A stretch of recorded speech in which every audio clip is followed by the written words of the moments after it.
Hello, what have we got here? This is Dragonbane, which is kind of a remake of a one of the original Swedish role-playing games, Demons and Dragons. And I won't attempt to pronounce the Swedish version, but this has been fulfilled by Fria Ligan. This came in the mail a few weeks ago. I've just been in the process of moving houses, but this has just been sitting there in shrink, and I thought, why not film it? Just because there's not enough, there's definitely not enough unboxing videos of this already on the internet. Why not add another? But yeah, I've been really excited to jump into this, and I thought, why not film it?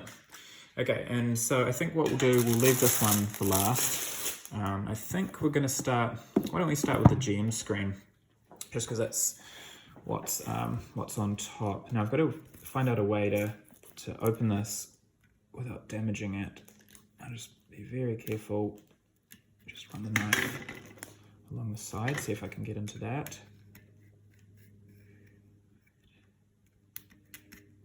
Again, don't want to cut it, or don't want to cut the actual GM screen.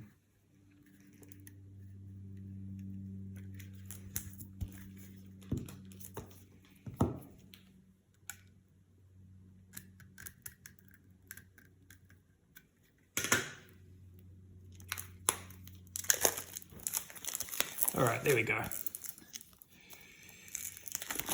So the first thing I'm noticing as I'm taking this off is that it's just really, really good quality. Like it's got a nice piece of paper backing it. Just really, really nice quality. Like just very, it has a nice opening noise when you open it as well. So it's super solid, and yeah, obviously you can't translate that that feeling of quality onto a camera, but man, like the colors are good, just really heavy sort of stock, and this would just look really great unfolded at a gaming table. Like, look at that, that's amazing. When I got advertised, like I did see the Kickstarter when it was going, and I didn't back it at the time, but then I was getting these constant adverts in my feed on Facebook, and I just eventually bit the bullet. And I wasn't, like, weirdly online, this dragon image just doesn't look as cool, but if you see it in person, it just looks phenomenal. Like there's like skulls. This has some crazy horn or something sticking out of his head. Really quite dark. It looks sort of cartoony online, but like if you see it in person, it just looks so cool. Like really, really aggressive, quite evil, just awesome. So yeah. So obviously that has like a bunch of rules. It looks like it has some rules for fear, Pathfinder mishaps, leaving the adventure site. As a disclaimer, I've read through, I've glanced at the rules. I wouldn't say I understand them particularly well. I haven't really invested much time into it because I was just kind of waiting for the physical product to arrive. Demon roll and melee, which I believe is a 20. So if you this game is roll low, like so a 1 is a much better roll than a 20 if you're in combat. I think it's sort of like a lower is better on a d20. So I think a demon is if you roll high, so it's kind of bad. So it's kind of like a fumble or like that kind of thing in D&D terms. So for instance, you drop your weapon at your feet, picking it up as an action, and a demon roll in range combat, so you again kind of drop your weapon or run out of arrows or something like that. Tells you what free actions are, talks about measuring time, talks about different actions. And then you've got typical NPCs, and it gives like a bit of some stats for what those NPCs are. It talks about skills and attributes, 0 hit HP and initiative. Cool. It looks great. Really pleased with that. Nice. All right. Well, this mainly just leaves the box now, the main box, and then we'll get to that cool map in a second. But yeah, just in person, this looks so good. Like it just doesn't translate, but like just it's like, it reminds me of Elric or something like that. And that dragon is just evil, like massive horns on I think it's got massive horns on its head, and it's just perched on this skull. It almost reminds me of something, like the skull reminds me of something from He-Man or something. Sweet. All right, well, let's get into this. So again, very carefully cut open into that. I don't want to damage the box. I think that the box was actually, I have to see, because the shrink wrap, when I was looking at the shrink wrap, it looked like there was some damage, and it almost looked like the box had been damaged, but after taking that off, I don't think it was damaged. Yeah, I thought there might have been a bit of damage across there, but I think it was actually just the shrink wrap. Yeah, that looks pretty clean, and they sent it really well packaged as well. So Fria Ligan sent it really well packaged. That's the back. I'm not crazy about the duck thing. It reminds me of what was it, Rune Quest? Hero Quest? I can't remember what it was, but anyway, one of those early games that had the ducks, and yeah, I wasn't that into that. That's kind of what sort of put me off backing it, but in the end, I just thought, why not? It's not like I have, tons and tons of RPG games just sitting around in my home that I never run. I thought might be nice to just get something else to add to the collection. But yeah, that's the box. You don't really want to see the back of the box, do you? What do we have in here? So we've got, oh nice, some gel. Do not eat. Do not eat. What have we got first? We've got some nice dice. I think the most kind of unique thing about this is just that you've got a dragon on it, on a 20, and that's a demon on... No, it'd be a demon on the 20, and then a dragon on where the 1 would be.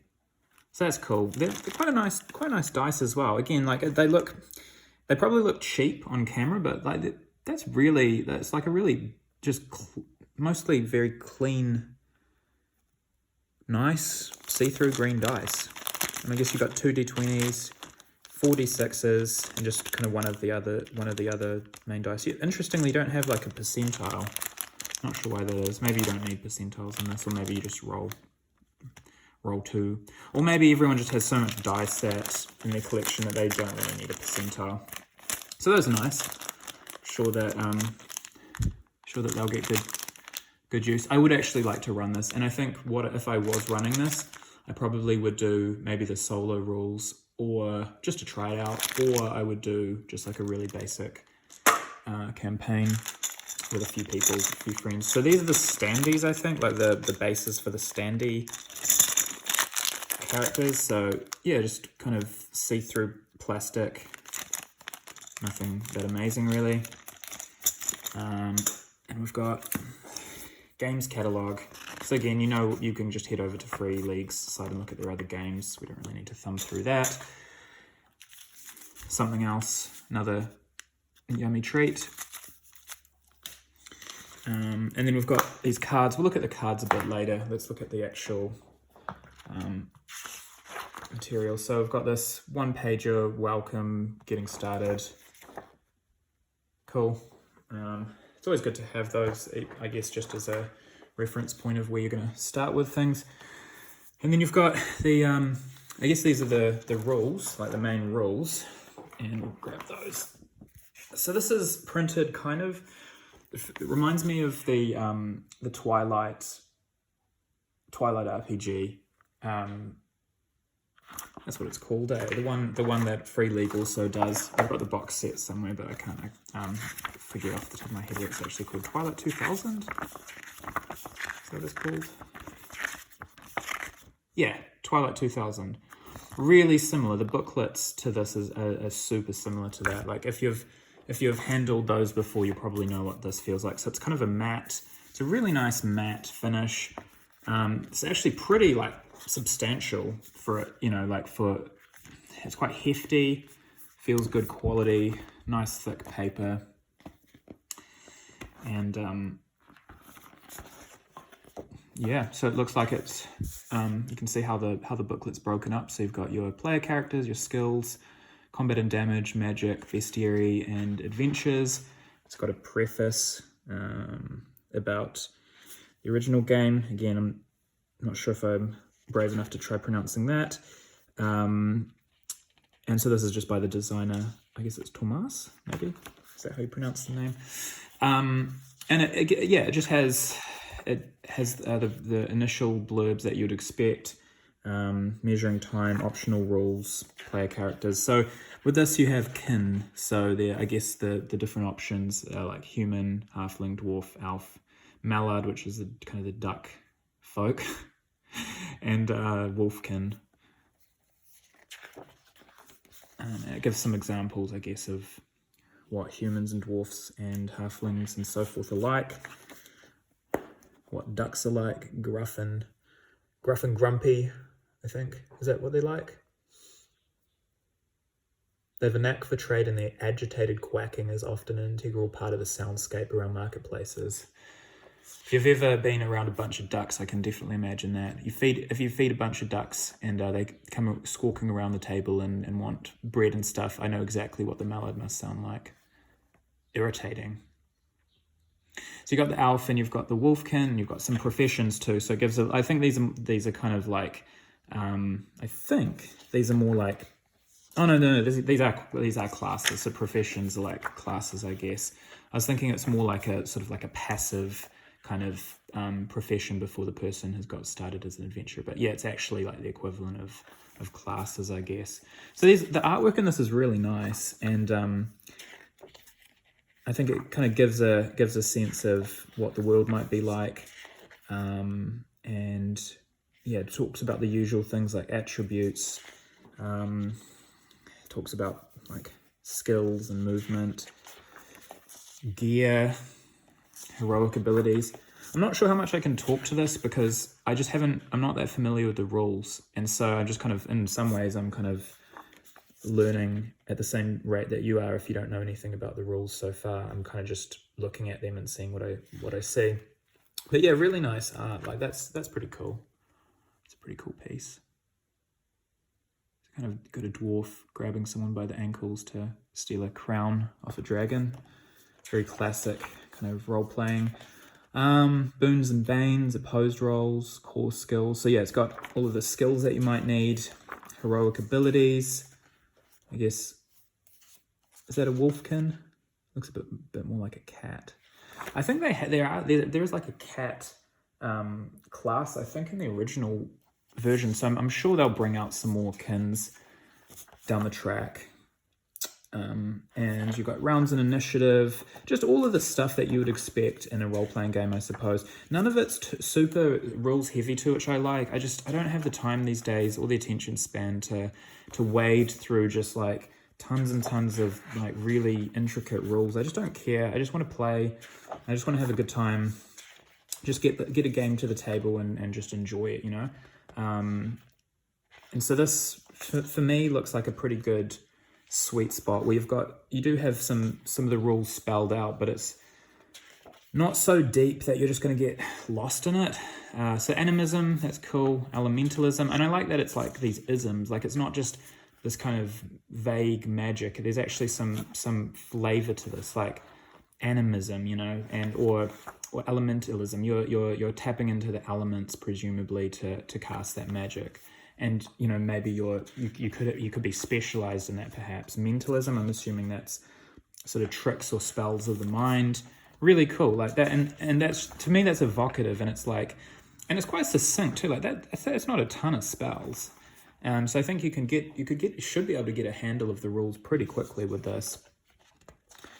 Gear, ranged weapons, melee weapons, instruments, clothes, trade goods, studies in magic, light sources, bestiary. And one of the complaints that I've seen online in the one of the Facebook groups for this game is just that there's not a lot of monsters. And I think I kind of agreed, like in the playtest version that I looked at, it'd be interesting to see what it's like here. But yeah, just not a ton of monsters. What is interesting with this is when a monster attacks, it gives you kind of a d6 roll of what moves that monster would do, which I think is pretty cool. So rather than the DM or the GM or whatever it's called just coming up with you know, oh, I hit this character, you know, choosing who you hit. This kind of gives a really nice sort of set of sub rules for that creature. So if you roll a 4 on a d6, the giant does a sweeping blow.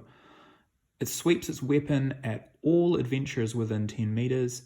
Anyone hit by the attack suffers 2d10 bludgeoning damage and is knocked down. Nice, that's super flavorful, and it makes, you know, it's kind of random, so in a way it makes it a bit more fair, rather than just like the DM having to choose who's hit by this stuff.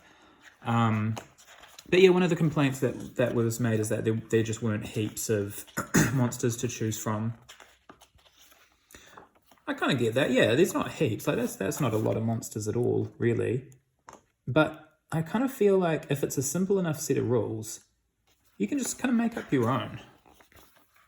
And I'm sure that the community is just going to really get into that. Like, yeah, so that's probably a fair criticism. 85 to page 85 to page 99. So that's 14 pages of creatures, if my maths is correct. Yeah, I can see that that's probably a reasonable complaint. But yeah, like I said, I think if people understand the rules, it wouldn't be hard to make your own monsters up. And I think part of the fun of creating monsters would be these sub effects that you get, these actions that the monster would take. Like that would be pretty fun to come up with something. And it reminds me a bit of 4th edition D&D, where, you know, if you have a bloodied effect, the monster does something else, which I think is one of the better rules of 4th edition, compared with some of the earlier editions that came before it, and certainly, you know, what I would say is maybe one of the good things about 4th edition is that kind of nuance to monsters. They're not just going to swing at you every single time. They're going to do something different, and I feel like that's probably a strength of this system too. You might, if you face a lot of trolls, this might get predictable, and maybe as someone running the game, you might want to add to this. You have a D10 in that set of dice, so maybe you could have added an additional 4 things, or maybe in your world, trolls do something a little bit different. Maybe there's other types of surprises that come along the more you experience, or maybe you have elite trolls, and maybe standard trolls do this stuff, but elite trolls do some more complex things that aren't included in this rule set, and you put those together and you roll a D10. So I can see. So to me, it's like. That seems pretty tweakable. That doesn't seem, while there's not a lot, I think there's enough there for you to kind of get playing, and it includes some pretty iconic monsters like wights and dragons and that kind of thing. Hopefully it has some demons. I was kind of glazing over that a little bit. Does it have demons? Yeah. Okay, cool. This next part is traveling and non-player characters, creating tips for creating adventures, treasure. Kind of going through this relatively quickly, and nice, it's got an index, so I think if you get lost, I feel like there's enough there that you would be able to find your way. So yeah, not too many rules, not too few. I think it's probably a nice balance. This is probably a good sweet spot for what I look for when I'm looking for a gaming system. So the next thing we have is this adventure booklet, and I'm kind of excited to see what's in here, because I feel like this is where some of the value is for sure. So, I mean, again, that's like pretty substantial. I don't think that's as, it might not be as, it's a very scientific way of comparing, but yeah, it feels comparable to the main rules. I'm not going to look at the exact page count on that, but yeah, this again feels substantial. That feels like a decent amount of value to me. So this has starts off with a nice map, and what I like is that they've actually outlined, I believe, I might be wrong, but I think they've outlined some of the areas where some of these adventures take place. We'll have to test that theory in a second, but it just gives a good visual reference for where this adventure might take place, which is cool. And I think outskirts, a little town, and cool. And so it gives a bit of a history of the area, gives a current situation, a course of events. I think even with this, you can kind of do these adventures out of sequence too. So it's quite, to me it seems quite open-ended, the little I've read. I haven't delved really deeply into this, just because I wanted to wait for the physical product to actually dig in. I don't really like reading PDFs all that much. But yeah, so it starts off with this town of Outskirt. So again, that was on one of those first pages of that map. And it talks about what's going on in the village. It has a nice, some of this artwork's pretty sweet.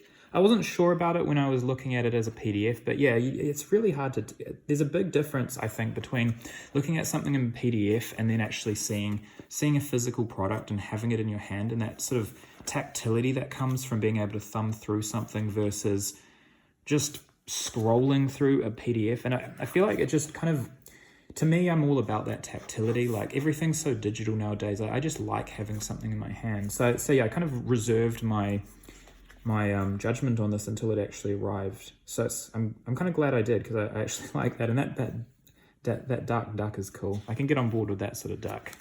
He looks devious. Failed fortune hunter. Yeah, he's bitter.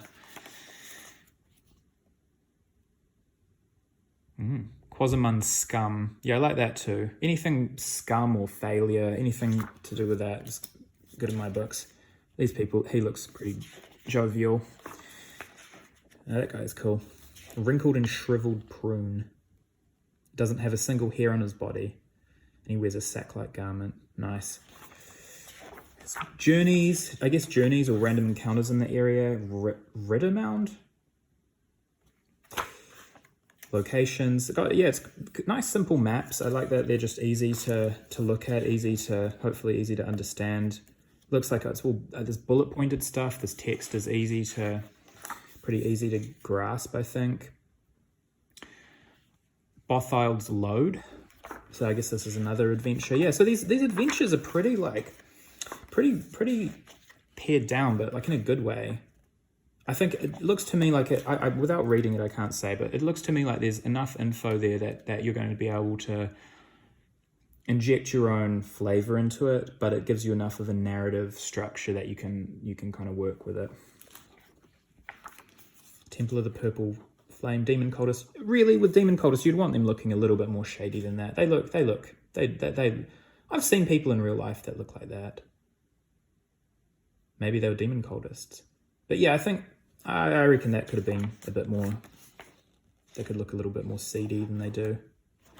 I'd expect Demon Cultists to look seedier than that. Those are quite cool. Twisted Cultists. That works for me.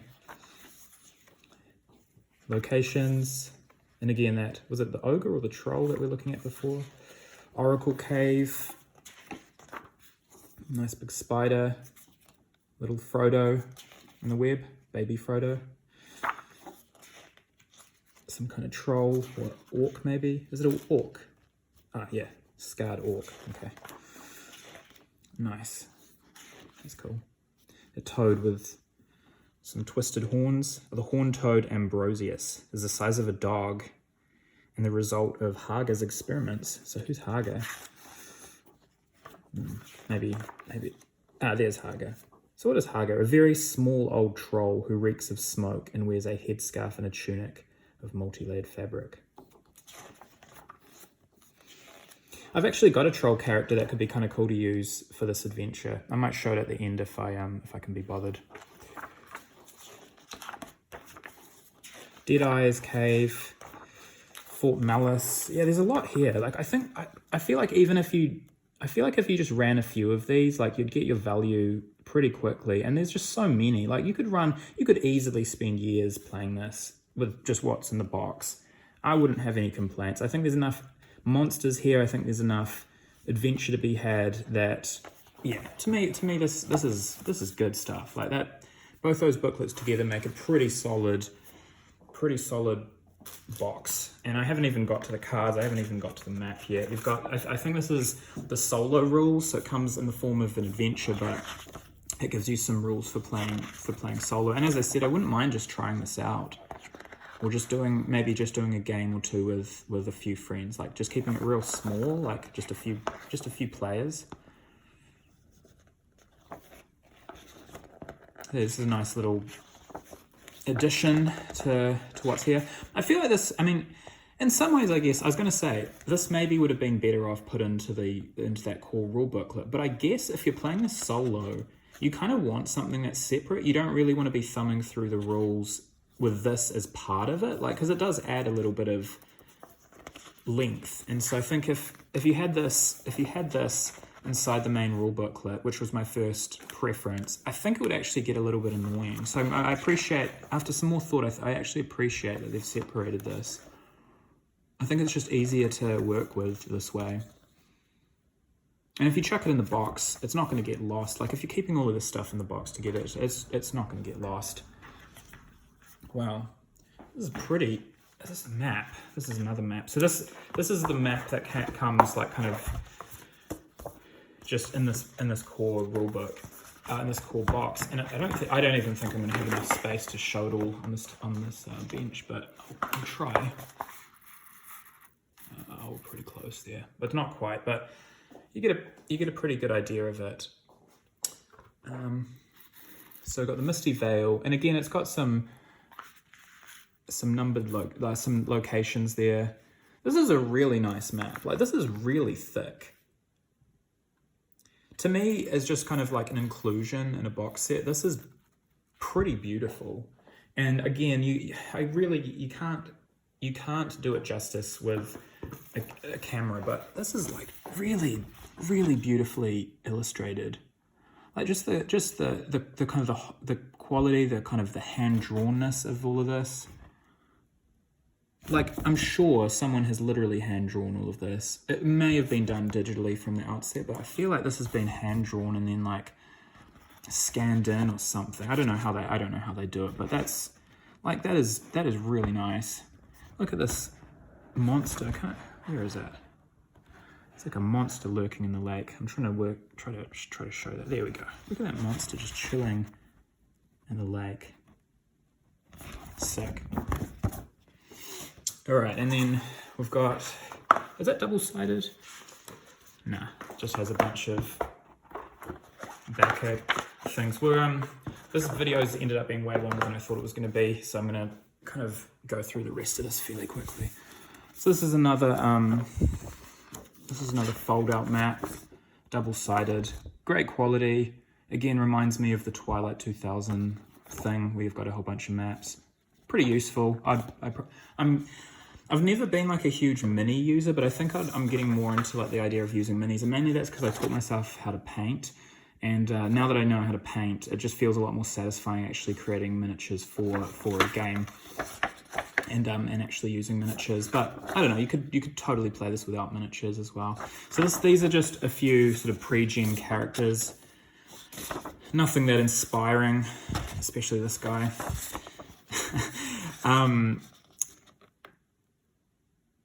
Yeah, I mean, this could be useful, I suppose, if you're just wanting to get a handle on the game, and maybe that's what I'll do. Maybe I'll use some of these pre-gens for that purpose, just to kind of get myself familiar with the game. I don't really care that much about pre-gens, to be honest. It's nice having character sheets. I'm kind of really one of those like real pedantic people who will just keep these boxed just because I don't want to use one and know that the box set won't be complete because I've used one of these. So I'll probably just go digital with these. I'll probably, if I can find it online, just download it, print it out, and make a character. I probably wouldn't use these, but again, it's just beautiful. Like aesthetically, it's really nice just having this in the box as kind of as a complete thing. And then finally, we've got these standees. So these are just a bunch of monsters that you would encounter in the game. And it seems to me, like based on how many there are here, it seems to me, well, those are certainly like, some of them are player characters, but like, yeah, those are monsters. Are these, oh yeah, it's got double-sided printing on it, which is pretty cool. I'm not crazy about this, to be honest. Like I wouldn't have cared if this wasn't included. Like I'd rather actually just use, I appreciate the art on it. Like the art's decent, but yeah, I'd probably just rather use my own minis, to be honest. But nonetheless, kind of cool. I wonder if it has a miniature for every monster that's in the core rule booklet. That'd be interesting to compare. I'm not going to do that now, but it'd be kind of cool to see. All right, so the final thing, actually, there's also these cards. Other people have opened them. I'm not going to open them. I'll just show the back. gold coins. So I guess this is, yeah, has adventures, and this is treasure. I think that, yeah, actually without getting into it, I don't know, but I just can't be bothered opening those right now. The last thing that I will definitely open though is this big map, because I think that's something that I've wanted to see whether it was worth purchasing.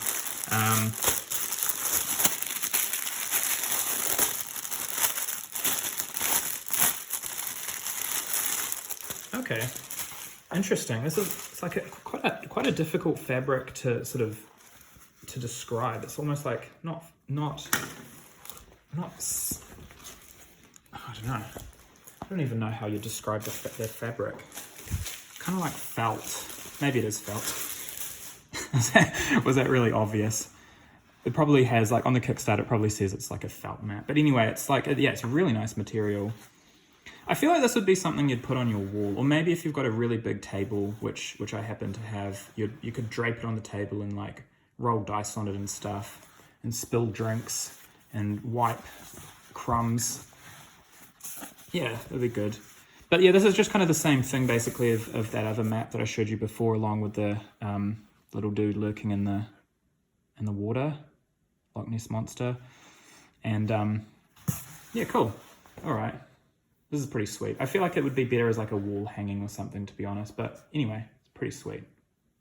All right, well, that's it. That's the box. Thanks for watching.